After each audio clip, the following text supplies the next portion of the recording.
Yo, what's up, everybody? We're here for the Think Big podcast. I'm one of your hosts, Marlon Johnson. I'm hanging out with Sam Singh and Alejandro Alvarez, and I decided that today's a great day, and I'm gonna have a great time. And yo, Alejandro, bro, you're low key. I actually don't think I could like sit next to you on camera because you just look way too crisp right now. And Sam, like, even though he's pixelated, looks too freaking handsome. Like, bro, this is crazy, man. Like, you ever had that realization? Well, I know you guys haven't, but like everyone else, like I'm just having a moment where I'm realizing I'm the ugly friend. And like that's just not cool. Right? Like, damn, like I'm just Bro, gonna you got oh, 6 pack, bro. Well, don't you have like an 8 pack or something, bro? We're Sam and I are struggling over here. yeah. Well, I mean, apparently I have to have an 8 pack. I gotta have an 8 pack and a personality to keep up with y'all. Yeah, if you Y'all take off just your shirt, it's over. Yeah. bro, this is insane. But yeah, I'm excited. All jokes aside, one, I'm grateful to be back here. Last week was freaking phenomenal listening to Sam break down the different tiers of mentorship. I was totally under the weather. So I was just like zombified, but I took down so many notes. And this week, we're going to be bouncing back in with a totally different conversation, which is really about overcoming fear and embracing risk. Because as entrepreneurs, this stuff is hard. Like entrepreneurship is not easy. Building a business is not easy. In fact, I found myself going through a bit of a study today, if you will. And as I was going through the studying, I was looking at different entrepreneurs who, quite frankly, have taken years to build what they build. Right? Like, you guys familiar with those boys at the School of Hard Knocks? I don't know what their name is, but they're the young guys that walk around with microphones and they'll walk up to entrepreneurs, successful people with nice cars or beautiful houses, and they'll just say like, "Hey, like, what did you do to become this rich? How much money have you earned? And what advice would you give to the next generation?" You guys familiar with those guys? Yeah. Awesome. Right. And funny enough, they've actually interviewed some of our friends. Like, we've actually seen them like stop some of our friends in Scottsdale. And it's like, it's kind of cool. What you find is typically the gentlemen and women who answer the advice, there is a similarity in all advice, regardless of industry that it's coming from. And it's this. Jade, check this out. What's up, Jade? Check this out. The answer that they constantly get is this thing takes time. Get rid of that notion of an overnight success. In fact, the biggest worry that a lot of these multimillionaire, 100 millionaire, billionaires have is that they're concerned, like, listen, I'm afraid that your audience is going to see this. And because it only took me 30 seconds to answer, they're thinking it's only going to take them 30 days to build.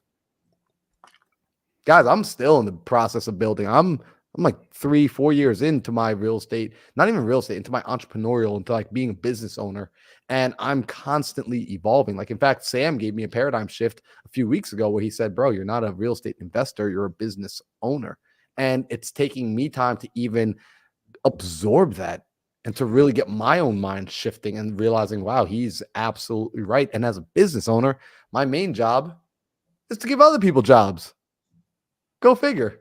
So we're always evolving, and I just want to remind people of that as they're jumping into the Think Big podcast. But I'm excited about tonight's topic. I do want to say before we get started, like always, if you get value from this episode, this podcast in any way, shape, or form at any point, I ask that you do one favor and that you share this out with a friend. I want to grow this community. We want to share as much information as possible. I mean, Sam is like the modern day Robin Hood. He'll go out to these ridiculously expensive masterminds, soak up all the information, implement it, see what's actually useful, and then come back and just share the good stuff. So let's keep that going. But that only works if we see that we're getting, you guys got to sprinkle some honey on the man, like sprinkle some sugar on the man. And you do that by sharing it and leaving comments. So that's how we know this is valuable. That's how we know people are enjoying this. And that's personally what gives us, that's how you pay us. That's the social currency. So we're not asking you to put your credit cards away tonight. All right, Donabella, put your credit card away, Melissa. Instead, pay us with social currency by expressing if this is valuable, express that by sharing. Now, let's go ahead and jump into it. Where should we begin with tonight's conversation? Because overcoming fear and embracing risk is something that I know very well from my time as a parkour athlete.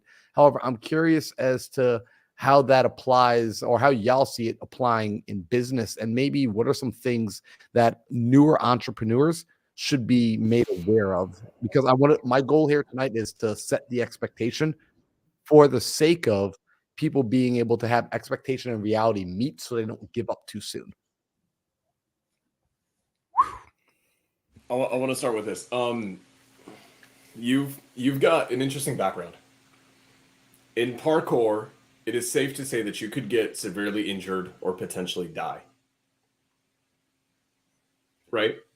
Yes, sir. And Absolutely. that's an extreme thing. And what I actually want to do is I want people to understand something that you taught me, and something that I didn't realize that I did, but I did it back in the day in my other industry. And it's something you and I did consistently very recently.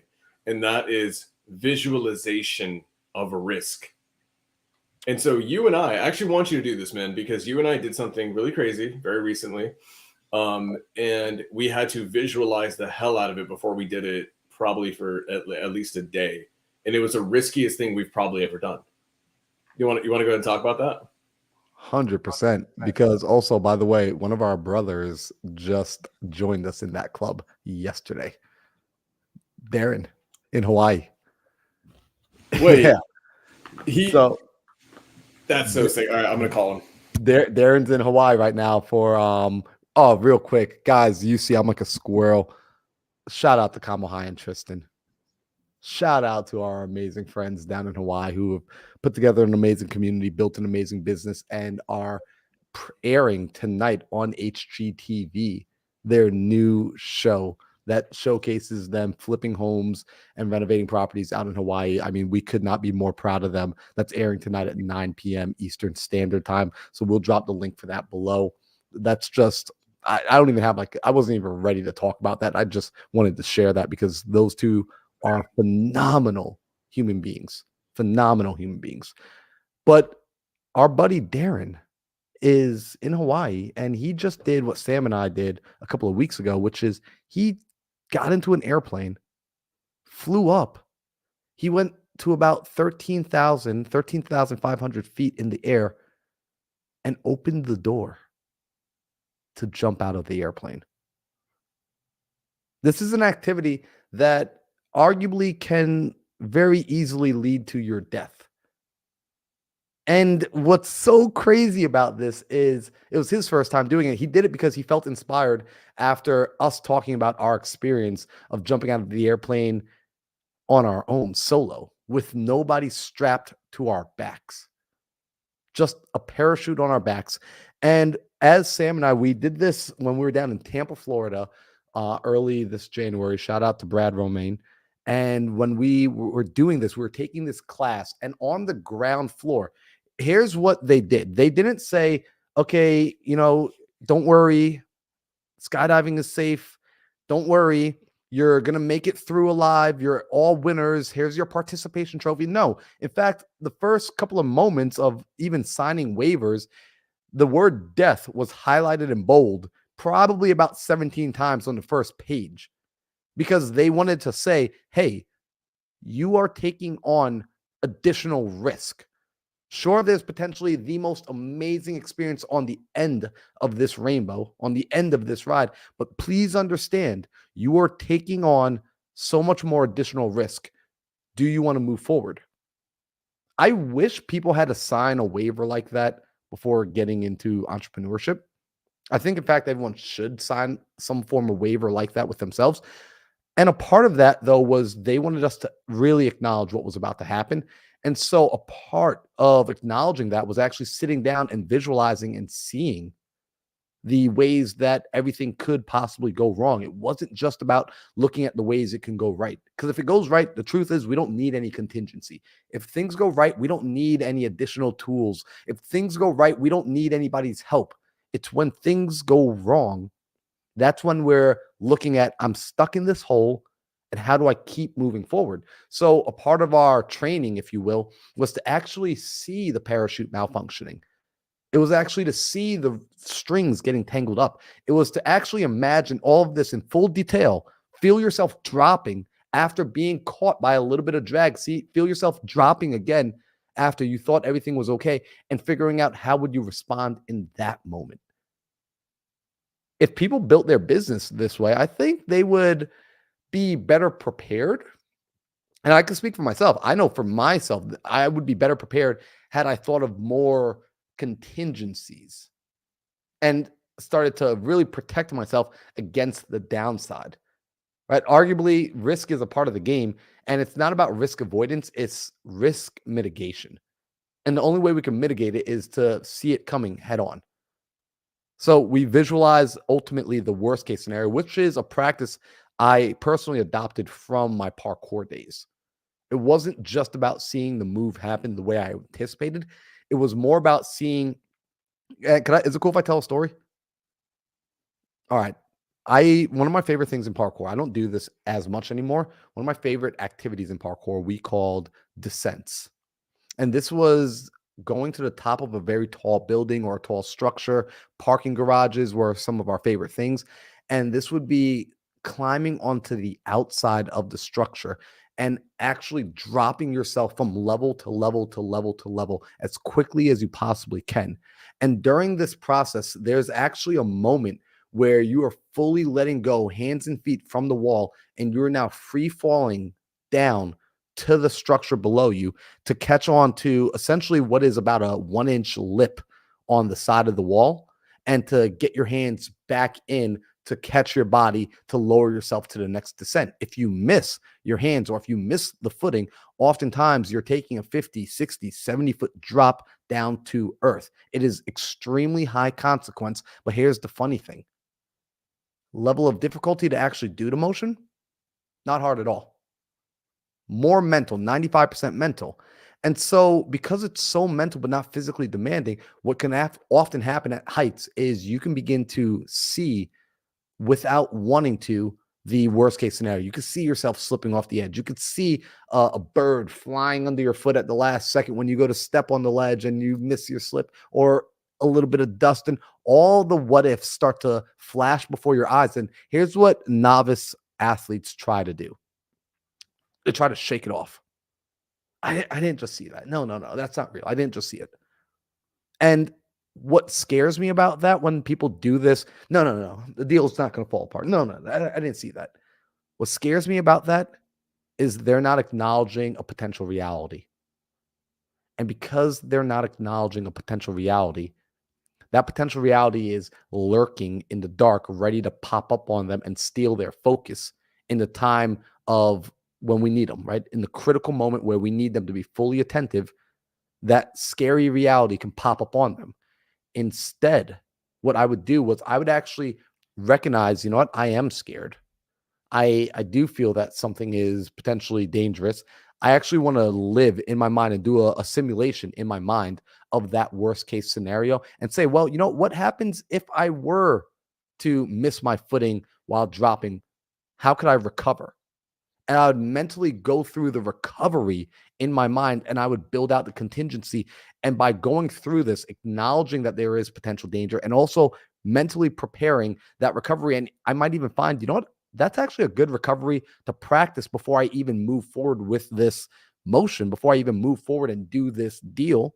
I should practice that recovery so I can build up even more confidence so I can keep my focus. Sometimes the practice of just acknowledging it would actually make it go away. And I didn't have to worry about my attention being stolen in the clutch moments of making the move. So I did this. I would actually visualize the worst case scenario in order to prevent it from sneaking up on me and flashing in on me in the middle of times where I need to be 100% present. Business is very, very similar. So many people only ever practice what if the conversation goes right. Practice what if the conversation goes wrong, and how can you recover? Practice your recovery. Be aware of that. Let's mitigate risk. So that's a practice I took from parkour. I still apply it in my business doings today.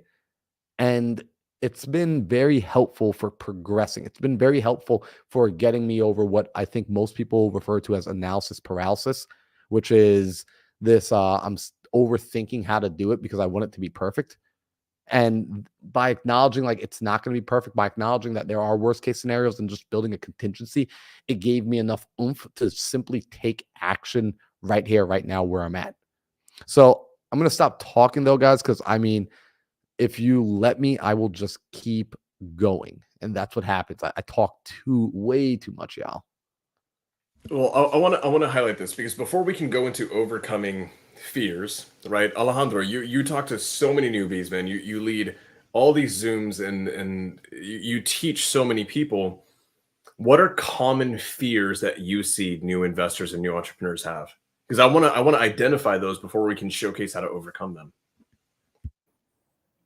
What if I don't? What if I work for months and not get my first deal? That's one of the biggest fear. Having the uncertainty and not having the promise that they will succeed. That is the most fear I see, the most common fear I see from everyone. Okay. Because you came into this industry and then you've got an extremely tough background, right? You did not grow up in wealth. You did not grow up with a silver spoon. I mean, far from it, right? When you got into this industry, you were coming off of car sales, and I know you were crushing it in car sales, right? And that's Mhm. like, think about a safety net, right? A lot of people, they want to get into the industry, and this industry is hard. And they think, like, if, it's one thing to not be making money. And it's like, if I'm a kid who's not making money and I go into real estate and it fails, like, all that happens is I go back to not making money. Like, it's my situation's not really changing much. You were in a different situation where you were making money, you were crushing it in car sales.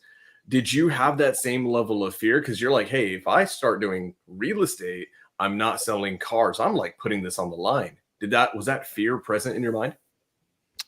No, fortunately, no, because just the way I grew up, I kind of had a similar background like Marlon, like doing challenging things that a lot of people don't do because they're hard. So I played tons of sports. I've had medals from track and field since I was like 6, 7 years old. I did somewhat of a little bit of parkour, but it was mixed in with dancing. It wasn't strictly parkour. So I've always done things that most people are now willing to do.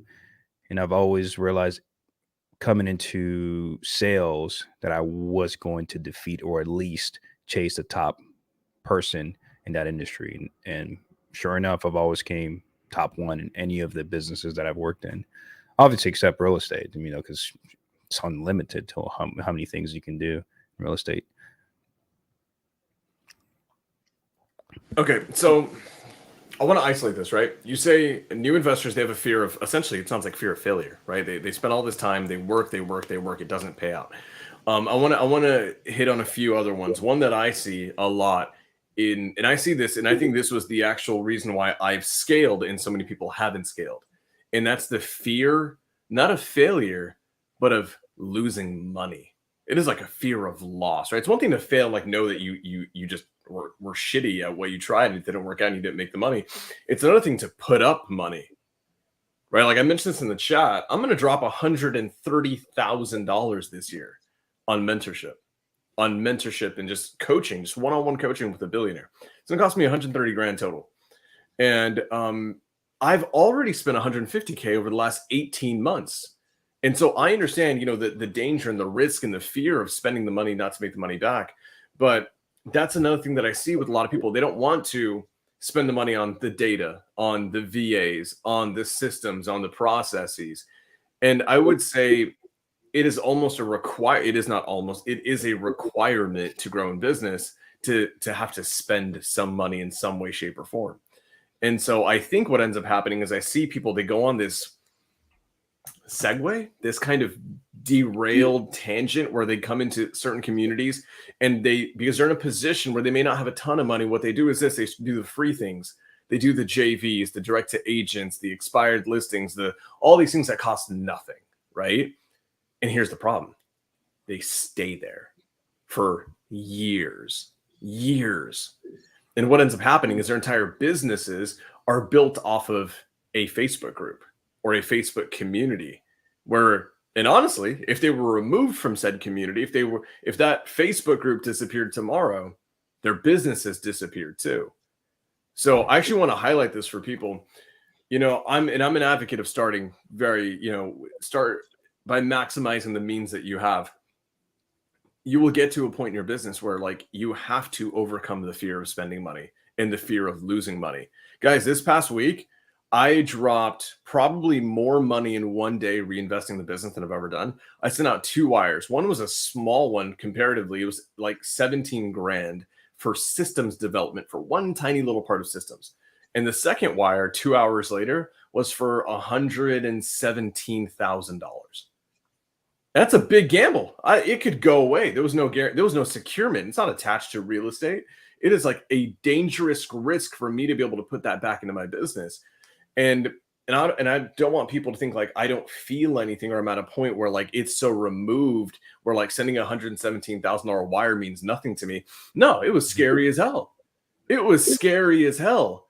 But all that's been able to happen is my financial thermostat over the last 2 years of being in entrepreneurship has grown. I see Marlon laughing. What's going on? Well, bro, I'm laughing because I like that feeling of like I like I want to emphasize that and like let's talk about that because yeah, like we make money now, like and we make more money than we've ever made, right? Like I know each of you, I've spoken to you independently, and you all make a little bit more money now than you've made in the past. I know for me personally, like my W-2 career, I was at the place of like I barely was making $25,000 a year. So I mean, if I closed a $5,000 wholesale check, I was like ecstatic because that was more money in a single check than I've ever seen. And I remembered it was last year I had done one of the larger acquisitions for a flip that I have ever done. And I took out a loan. I went and borrowed money. I had a person, shout out to John, he lent me $343,000. Crazy. Like just so, and we had only met once actually. We literally he's out here local in Arizona. I went to his office. I sat down with him. We chatted for about an hour or two. And after that hour or two, I didn't even ask him for money. I just as I stood up to leave, I was like, hey, I got another meeting to go to. He says, hey, didn't you come to borrow money from me? I was like, yeah, but I was just getting to know you. And I just wanted to know more about you and kind of hear what was going on. And it was interesting. And he says, I like you. I want to do a deal with you. And he says, let's talk later. Calls me back at 10 o'clock that night. 10 o'clock that night. And it says, how much money did you say you needed? I said, well, $343,000. He says, hey, if you could come back to my office right now, I'm kidding you not. We'll put together an agreement and I'll lend you the money. So I go back to his office at like 10:30 at night. I'm like, do you want anything, by the way? I pick him up a smoothie. He wanted a smoothie. I bring a smoothie to him. And Sam, he gives me the money and I buy a property in your silly state. I buy a property in California. And this was going to be a quick flip. This was over in Lancaster, California. And brother, do you know how terrified I was when I purchased that property that I was going to have as a quick flip? And I reached out to the tenants to find out what day they were leaving, and they said they weren't. I was like, bro, I owe $343,000 on this property of money I do not have. And I'm in a state that is arguably not very friendly to the guy like me and is going to protect those tenants in the house. And I was like, oh my God, I told this guy he was going to get his money back in like 2 months. I just put myself more than $250,000 of debt. And I'm responsible for getting this. Dude, I almost, not almost actually. Let me just be real. I cried about this deal. I cried like I was in my bedroom and I cried about this deal. But I kept going through it. And I thought about bailing. I thought about ways to, like, my mind started to flash the what ifs. I decided to follow through on this deal, to keep the conversation open, to go back to the seller and say, hey, can you help me with these people? You have a good relationship with them. And we were able to work everything out. It was a miscommunication. The seller told them that they can stay because she thought we wanted the property not vacant. She thought we wanted to keep the tenants in place. And so it was a misunderstanding. We communicated, we got through it. But oh my gosh, terrifying. Absolutely terrifying. And I want to remind people that this was after I had already done deals. I had already done flips. I had already made 6 figures inside of like projects. And it was still terrifying to think that this might go wrong. This might blow up in my face and I can be hurt right now. That I don't believe being afraid ever goes away. I would actually argue that it never goes away. And this is why high performers, I want everyone to listen to this, a characteristic, a habit of high performance is the habit of demonstrating courage. It's a habit. It is an activity, right? It is actually something that you can create and instill in yourself, the habit of demonstrating courage. So do me a favor. If this makes sense to you in the comments, write down, I will be courageous. Like put that in the comments because courage, here's the difference between courage and like bravery, right? A person can be a brave idiot, which is they see a house on fire and they just run into it to go and try and save the grandma. Awesome. That's brave. But they can be an idiot because they don't understand that now they just put two human bodies in danger, right? Courage is the firefighter who actually is fully aware of the danger ahead and still steps in and prepares to step in to save that grandmother. High performers demonstrate the habit of always being courageous. So I love that. Sam says, I'll be courageous. Logan says, I'll be courageous. Donabelle says, I'll be courageous. Io says, I'll be courageous. Mark says, I'll be courageous. I love this because this is what your entrepreneurial journey will require of you like nothing else. It will require so much courage that you will be amazed. You will think you have developed all of the courage you could possibly develop. And then something new, bigger, and scarier will present itself to you at the next level. And you'll need to be like Abraham. You'll need to be courageous. So, Sam, all of that came when you said that you just cut a check for over $100,000. And I'm like, bro, I know that feeling. It is, oh my gosh, it is such, when people say like, you're so lucky, I want what you want. I'm like, I don't think you actually know what it is I have. I don't think you actually know how scary it is taking the risk and going and doing these deals and doing these transactions. And yeah, it's awesome when it all works out. But when you lose 60 grand, like, and this happened to me last year, we lost 60 grand on a deal. When you lose 60 grand and you just got to eat it because that's a part of the game, you have to be courageous enough to get back in and try again. Like you got to be courageous to date again, to get the next deal, to pick yourself back up and recognize, okay, we made a mistake. Game's not over. This doesn't mean I'm not going to use private money ever again. This doesn't mean I'm never going to buy real estate ever again. This doesn't mean that the market is stupid. It just means I made a mistake. I bet and I lost. And now I'm going to get better. And the next time I'm back in the game, I'm going to make better choices because I now have new data. So, yo, Sam, I love this, man. Freaking love this conversation. I love it, man. I love it, and that's so good. I want people to understand what they're afraid of.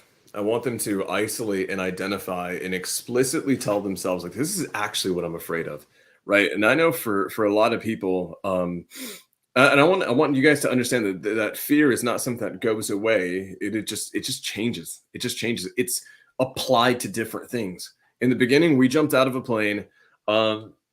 And there was an element of fear before we had done it. And then what happened is 24 hours, like in the 24 hours preceding us actually doing it, we prepped a million different times. And then by the time that I did it, I'd visualized it going well, it going wrong, every eventuality, every wrong way of, or whatever the hell could happen. We visualized all of it. By the time I jumped, like truly jumped, I'd already jumped 2,000 times in my head. And guess what? When I was up on the plane and the door flies open, and Marlon, you know that sound, it is loud. And when someone else jumps out of the plane, that vacuum sound of them getting sucked out, that's not quiet. It is not easy. Like and bro, I watched you jump out of the plane. I watched one of my best friends on earth jump out of the plane. And I'm just like, well, I hope he makes it down safe and sound. Like that was eerie and it was different. But when I got up to the door and I got up to the gate, it wasn't nearly as scary because I'd already done it in my mind 2,000 times. And now I'm going to go do it again and again and again and again.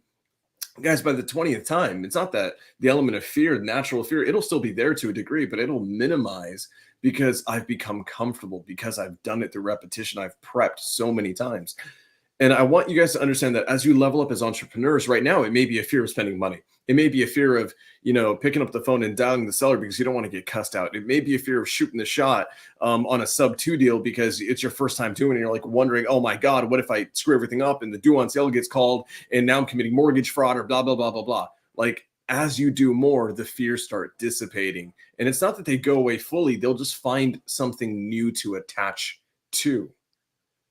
And so I want to do is I think this would be helpful, guys. I want to share, if it's okay with you, I want all three of us to share something, a fear that we truly have right now in the stages that we're at. And I'll start. Something about me, I have an honest fear of attaching my name to certain things because I've built a reputation of extremely high value, all the secret sauce. I don't have crap to sell you. I'm not a coach. I'm not a mentor. I'm not going to try to sell you into a mentorship or anything like that. And I value the importance and the significance and the trust that people have put into me. So, Marlon, Alejandro, I am afraid of my next masterclass, and I'm afraid of dishonoring that trust. I'm afraid. And like, guys, and to be honest, like I should probably be putting out way more content. And one of the reasons, like I should, and I totally get that. One of those things holding me back is a fear of burning and losing that goodwill because I didn't keep the promise that I made to my audience. So that's a fear that I have. It has nothing to do with money. Ironically, if I made more content and sold more stuff, I'd actually make more money right now, but I'm afraid of losing the trust that I have with my people. So that's a fear for me currently. Alejandro, what's one that you have right now? Is this based off business or just anything? Anything. I would say the biggest fear is not having enough time. That's it. It's just time. And I believe that's why I work really, really hard every single day. And when I say hard, it's not just working, doing something. It's working towards taking the specific steps to achieve my goals. And I act like there's never no tomorrow. I work every single day like there's no tomorrow because my biggest fear is the time, and I'll give you some context. How long does my mom have on this planet? How long does my grandma have on this planet? I want to have enough time where I can show them the life that they've never seen on the other side, because we all been there, living under a home made out of aluminum, under the hot sun, growing up with no shoes, stepping on freaking sharp rocks. So I want to be able to have enough time where, my grandma, she's building a home in Dominican Republic. She's building a home in the countryside, and she sends me pictures and videos. And hey, I want to send some funds so I can put some cabinets here, so I can put this window here, and I still have a business to run. So I'm like, hey, grandma, I'm going to send you this month, this month, but I want to have enough time. I want to make sure she gets to see that home fully built where she can sleep in there for years and years, for as long as she wants. And same thing with my mom. She jokes around, but she's like, hey, when are you going to buy me a Mercedes SUV? When are you going to buy me this Coach bag or all this stuff? And I'm just laughing, right? So, but I know that's something she would love. And it's not just based on material stuff, but that's something it's just the time. That is my biggest fear. So every time I go to sleep to bed, I want to make sure that I tell myself that, yeah, man, you did everything you could today. And even for me too, like, how much time do I have? I don't know. We all humans have an expiration date. We just don't know the exact date. It could be tomorrow. You can literally you can go on a car drive. It could be in a car accident. That could be it. Now, I don't fear death. I just fear the time. Give me enough time to make sure that I want to be able to physically see my mom and grandma enjoying that moment. That's it. Bro, I love that. That's awesome. And I'll share my worry, my concern real quick. By the way, actually, guys, like in the comments, leave a like, leave a fire emoji if you're liking this, because most people don't get on here and share like the things that they're concerned about. Typically social media is way more about just look at me, look at how awesome I am, look at how amazing my life is, and here's every highlight reel that's ever occurred, because I don't have worries or bad days. So if you appreciate the transparency and the honesty, I know I personally do. Like, these are my brothers, and I love that I get to know more about them every single time we have a conversation. For me, the worry that I have, my biggest worry, and it's kind of embarrassing to admit, I'm afraid of letting people down after they have an expectation of me. And I say this to mean I'm pretty self-aware to know that, like Sam, I go out and I build really good reputation with people, and I bring value, and I progress and I get better, and I start to establish myself for some people as an authority inside their world. And so I become something like a mentor. I become something like a coach. I become something like a rock in their world. I'm just being honest, right? And my concern is that when I'm struggling, I'm afraid to tell people and show people that I'm struggling because I became the rock for them to base their foundation on.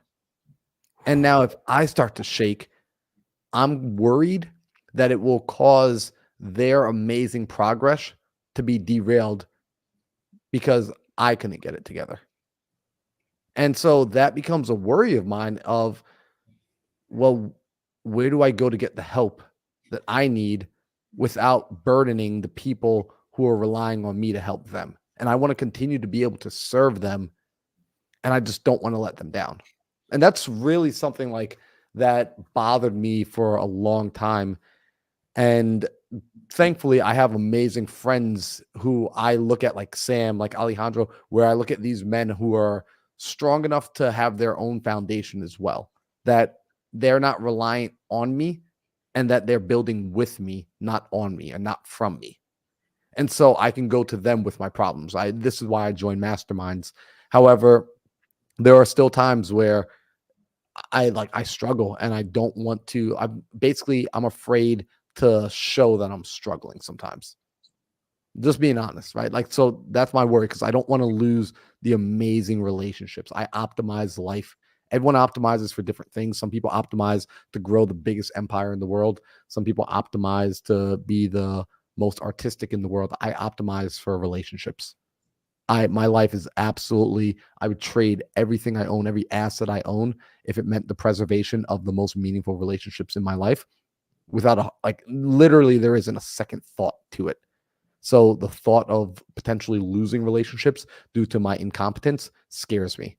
And which is funny because if anyone's ever listened to Dan Martell, he'll say, if you want to become rich, become lazy. If you want to become wealthy, be incompetent. And I'm like, well, I got some incompetence. So, yeah, it's an interesting paradox. I am going to say this, though. Speaking your worries out loud, there's a magic behind it.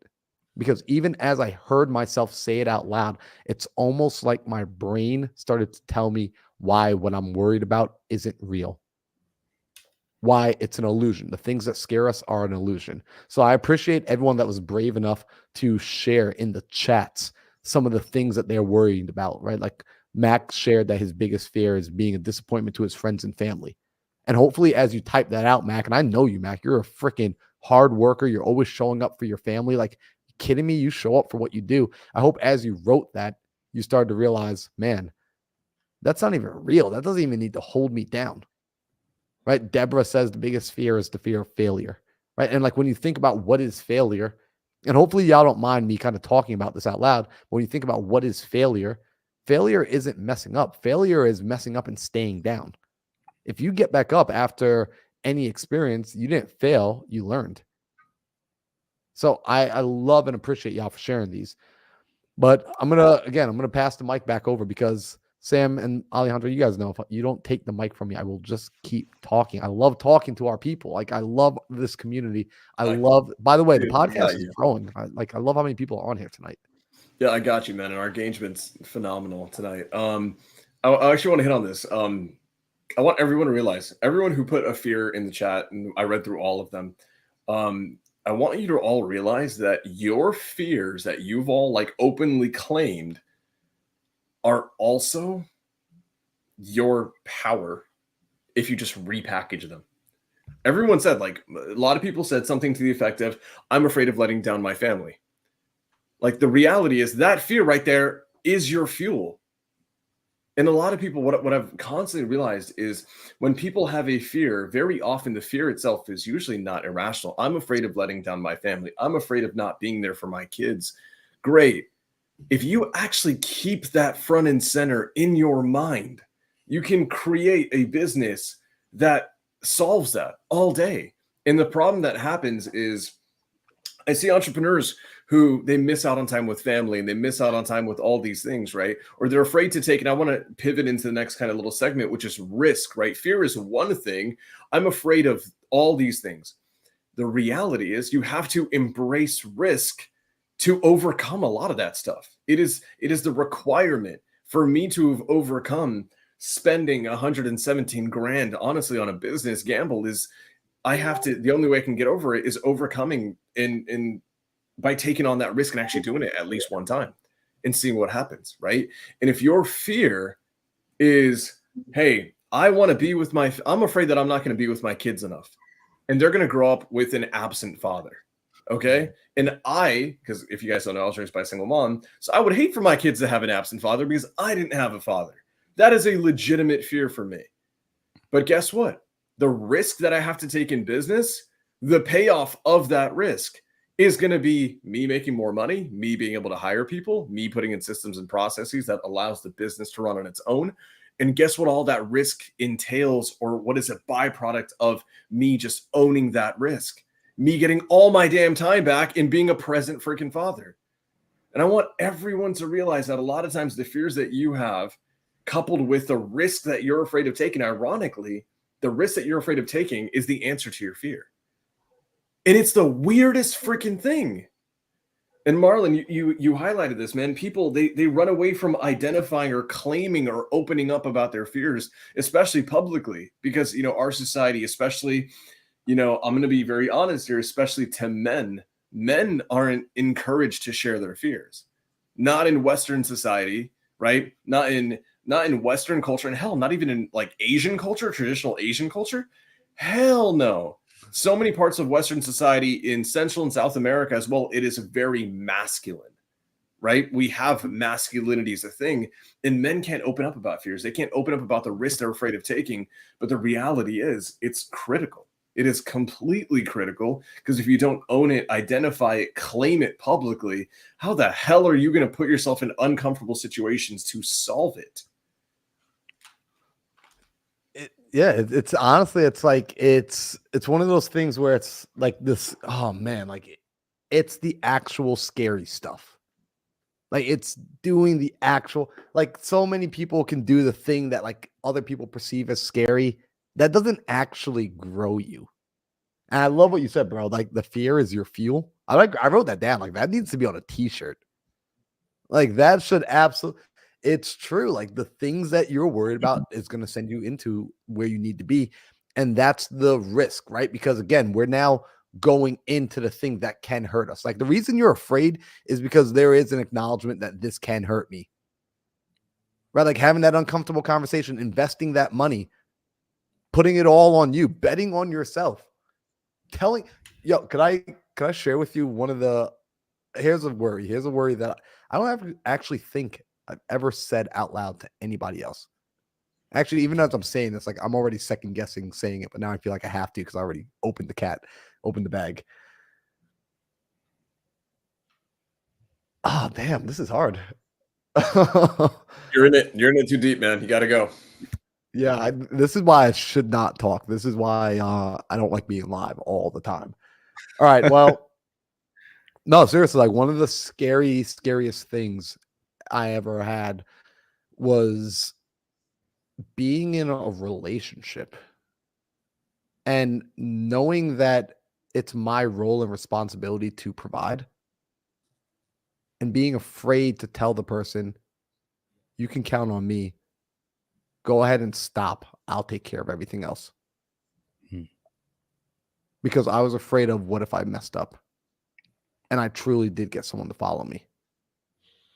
And as an entrepreneur, this is actually one of my biggest worries with hiring people and bringing people onto the team is, what if you do follow me and I lead you out into the desert to die?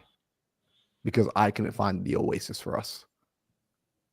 And when I even listen to myself say that, all I hear myself saying is, you're looking for an excuse to be lazy. you're looking for an excuse to not get it done. Because the truth is, to your point, right? Like that worry becomes the fuel. That's actually when I hired my first employee.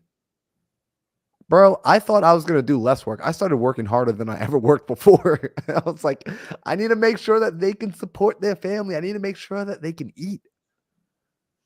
And it's the same level of responsibility. It's the same risk that actually gets us moving. Risk actually, funny enough, they had an experiment. I'm going to tell y'all this interesting story. They got these mice. These scientists get mice and they put them inside of a cage. And they want to see how much motivation can a mouse drive up when it's moving towards something at once. So they take a starving mouse and they put some cheese in front of them, and they put some fans to start to waft the cheese smell towards the mouse. And on the mouse's tail is a little string attached to a sensor that's telling how hard it's pulling. So if you can imagine this, the mouse's tail is hooked up, and the more the mouse pulls, the more this machine registers that, okay, this is essentially the motivation that the mouse has to try and get that cheese. Make sense? They measured when the cheese was there. Then they did another experiment with the same mice, the same group, and they put the cheese in front with the fan wafting the air in, and then they put a cat behind them and wafted the smell of the cat towards them. We found that the mice pulled a lot harder when there was a cat behind them and not just cheese in front of them. This shows that our motivation, our capacity to do work is actually increased when there's a risk involved. That we actually require risk as human beings, as creatures of growth. We require risk in order to open up the next level of performance. So I love that the title of this today is Embracing Risk. Not avoiding it, embracing it. How are you embracing risk? Such a good topic, guys. Such a good topic. I want to ask this. I'm curious for you, and I'm just curious, right? Within embracing risk, is there how are you? Let me ask you this question, and this is a serious question because I do believe you can take on too much risk too soon. How are you measuring as a investor, as an entrepreneur? How are you measuring the amount of risk that you take on and when it's appropriate? How much to take on at an appropriate level? If perhaps you're not a part of a community, you don't have a mentor, you don't have somebody in your world kind of seeing all the decisions you're making, and really the buck stops with you. How are you making sure that you don't take on so much risk that you leave yourself totally burnt and screwed, unable to play the game again tomorrow if it all fails? Do you have some safeguards or some fail safes, or even a set of rules you follow for yourself, for either of you? I'm curious to know that question because personally I have my own way, but I don't know if it's scientific that other people can necessarily mimic it, but I'm happy to share it. Yeah, let's do this. Alejandro, I'm actually really curious on how you would handle that. For me, it's different. It's going to depend on the person. It's going to depend completely on the person, who you are. I feel like if you you're calculating based off your current beliefs. So if you push a little bit further, you might be able to find someone new or a brand new skill that's going to help you push forward a little bit more forward. And I think if I had to sit back and be like, okay, in my mind, the worst case scenario, all goes to shit and I go broke, which I've been in that position before. And like Jim Rome said, it's, becoming a millionaire. It's not the money you have in your account. It's who you become as a person. The person that made the million is who you are. And he didn't say word for word like that. So Jim Rome is definitely a legend. So apologies, but look it up. It's something along those lines. And as long as I have great intentions of what I'm doing, I'm going to go for it. If there's something that I feel is I'm not just going to be like, okay, you know what? Let me go take on this $1 million property. Maybe this property is going to be I don't know, $50,000 a month alone. I know I am not prepared to take something on like that. But if it's something different, that's a little bit over my comfort zone, I'm going to push it there. So I would probably, if we had to put this into a meter per se, let's say 60% is my my limit. I'm going to push it to 75, 70, 72, 73, just to see what happens. It's the same thing when you go to the gym, when you're working out. Your PR is 50, but when you get someone to spar you, you're no longer afraid to go to 70, because if you fail, you have someone to hold you, to help you. But you keep pushing. Next thing you know, you're doing 60s, very easy. Next thing you know, you're doing 65, and then you get to 70, and then you get to the 100. Like, keep pushing. It's the same thing with the thermostat quote. That thing was it Ed Milet?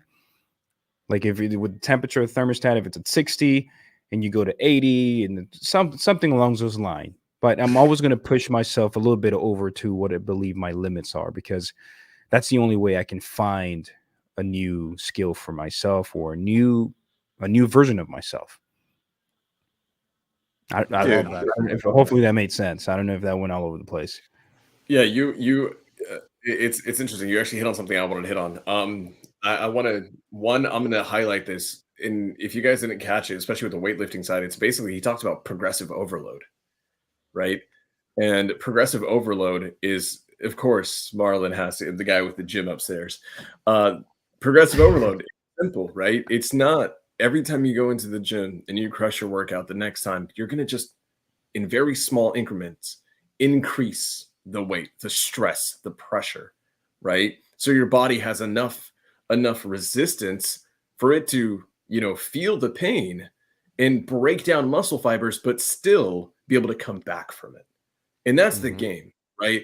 It's by adding on pressure and stress and resistance, but you still have to be able to come back from it. And this is such a huge thing. And this is the two things that I view risk this way, guys. I'm a huge advocate, and this is something that I always have to check myself on. And this is actually what I use as a filter for people around me. And that's, are you showcasing extreme ignorance or arrogance? And those are the two things that will kill you. Those will absolutely kill you. And I'm going to talk about my time working for the federal government. And this was something that was taught to me by a mentor. And in that line of work, you could die. You could actually die. And they taught me this very important thing, where it's, if you go into a situation where your life is potentially on the line, if you go into it blind, you are ignorant. If you don't know what the room looks like, if you don't know what's going to happen, if you don't know who's behind that door, and sometimes you may not be able to know, but it's your job to do everything you can to find out. In as little time as you have, as much time as you have, it is your responsibility to pay down your ignorance debt. You have to know. You have to get the data. So do not go into anything with extreme ignorance. We don't do that stuff where we just put a blindfold on and, throw a dart hoping to hit a bullseye. That's what kills you. Second, extreme arrogance. Guys, no matter what, one of the reasons why I love these two guys, and you guys will see us post on social media and things will look like wins and they'll look happy and we'll have confidence. But one thing that neither of us has, any of us has, is true arrogance. And arrogance is this faulty, delusional hubris, which just means it's an old word for pride, where we think that just because it's us, it will work. That's a huge filter for me. And I have to check myself on that, is making sure I never get into a position where I think I'm going to win because it's me, because there's no one better. There's no one stronger. There's no one smarter. There's no one in the marketplace who can compete with me. No, the reality in my view of the world is I'm not the best.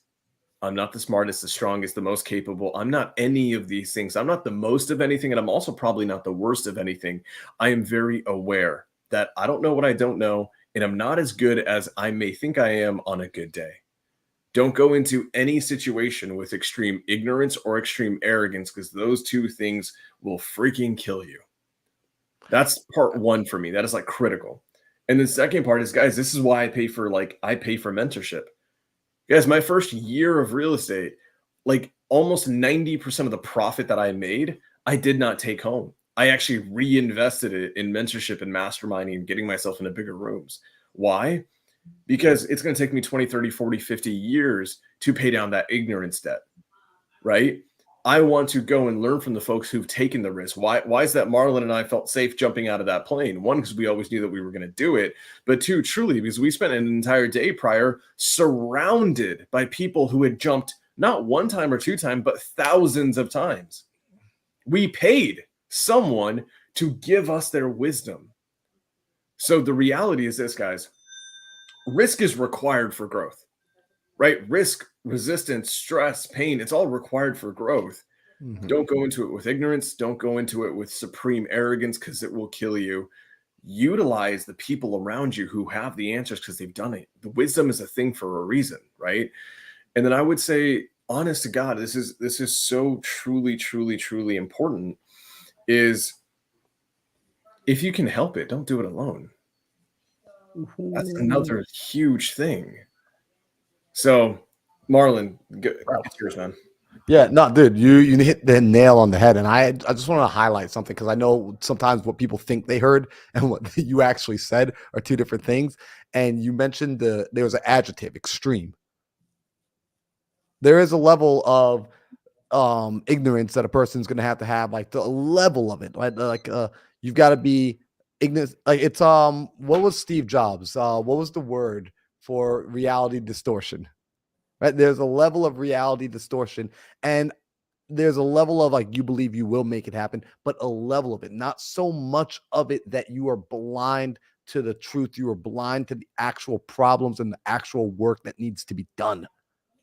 This is so important. And the fact that like you put such a neat bell on it, by a neat ring on it, by saying don't do it alone. Because I have trusted advisors. Like I've already had the conversation with each of you independently that if I ever start getting out of pocket, I already have given y'all permission to call me out on it. And that means if you say something, if you say, Marlon, yo, you need to chill out, no matter how pissed off I might be at you in that moment, I will sit home and I will reflect and I will realize, why did those guys say that to me? These guys have my best interest in hand. These guys are looking out for, I must not see something that should be important, that would be of a massive disservice to me if I cannot begin to see it.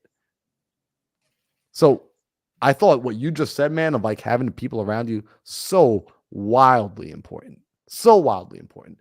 And I'm going to say this, though. The final thing about embracing risk is being confident, trusting that I have a affirmation. I know you got Sam, I know you're not a big affirmation dude. Alejandro, I don't know how much of affirmations you do. I do one affirmation for me, and it's just, I'm a forgetting machine. So I need ways to constantly remind myself of the character of Marlon Johnson, of Mindset Marlon, that I'm creating. And one of those affirmations is that I have trust that whatever I do, it will work out if I bet on myself. I trust that if I bet on me to find a way, I will find a way. That if I'm all in, I will figure it out, or I will die trying. And if I die trying, I don't have any worries anymore. These problems don't mean anything anymore. I'm not here. But if I'm here and I'm betting on me, that's the best bet I know how to make. Because I will go and I will find the Samsings of the world. I'll find the Alejandros of the world. I will go and I will read whatever book I need to read. I will go and get the answers. I will become better. I'm aware of that. So tonight was a fun conversation. I really enjoyed this one. I really enjoyed the audience participating in the way that y'all did. Anthony, Donabella, Catherine, John, everyone showing up in the chats, in the comments. Seriously, freaking amazing. I just want to say thank you. And before we wrap it up here tonight, I do want to remind you guys about something special that is happening that is nothing to do with us, but it has something to do with some amazing, wonderful human beings that are friend of ours that are down in Hawaii. That is Kamahai and Tristan. They are going to be on HGTV tonight. Their new show is premiering at 9 p.m. Arizona, 9 p.m. Eastern. So that's going to be 6 p.m. So that's coming up in like an hour. It's coming on in 1 hour. So if you still have cable television, go on to HGTV tonight, watch it. These folks are the real deal. Kamahai and Tristan are some OGs that I've watched them get into this business about 3.5, 4 years ago, and they just have worked their butts off. They did it with family, they did it with kids, they did it going through building a marriage and doing all the things that we normally use as excuses for why it can't be done. They did it with that, and they are just happy to be able to share everything. I mean, they are the most open book. I cannot speak highly enough of these people. So go and check out Kama and Tristan tonight. Make sure you guys show them some love, share on Instagram. Don't even worry about sharing the Think Big podcast tonight. It would make my heart amazing. Like, it'll just fill if you share their TV show tonight. Just go out there and just watch and support and love on them as much as you can, because they deserve it. So on that note, we will be back here next Tuesday for another episode of Think Big. In fact, guys, I might be traveling next week. I'll be on a plane next week, flying out to California, getting ready for the run across America. So I actually might not be on the Think Big podcast next week unless there's Wi-Fi on the airplane, but I will be up in the air. I believe at 3:00 is my flight. So we'll see if I land in time to come back and come on to the show. But like always, we appreciate y'all. We love you. And let us know in the comment section whatever you want to see us talk about in the future.